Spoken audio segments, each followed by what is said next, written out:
ඔයා කවදා හරි දැකලා තියෙනවද මෙන්න මේ වගේ නට් එකක්?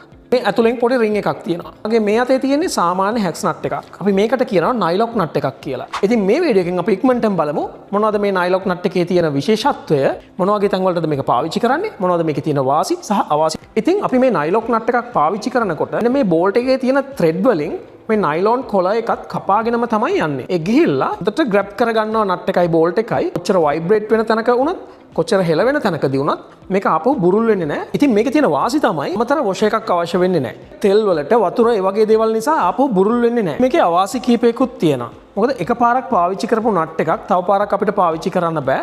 මේ තියෙන ලොකින් පවර් එක නැති වෙනවා. ගොඩක් රස්ට් වෙන තැනක පාවිච්චි කරන්න බෑ. මේ තියෙන නයිලෝන් කොටස දිය වෙලා යන්න පුළුවන්. මේක පාවිච්චි වෙන තැන් බැලුවොත් සාමාන්‍ය වෙන මේ කැස්ටර් වීල් එකේ දාලා තියෙන්නේ නයිලොක් නට් එකක්. වාහනවල රූෆ් රැක් වලට පාවිච්චි කරන්න පුළුවන්. වර්ක්ෂොප්ස් වල මැෂින්ස් හයි කරන්න අපිට පාවිච්චි කරන්න පුළුවන්. දැන් ඔයා දන්නවා මොකද්ද මේ නයිලොක් නට් එක? කොතනද මේක පාවිච්චි කරන්න සුදුසු, කොතනද පාවිච්චි කරන්න සුදුසු නැත්තේ කියලා.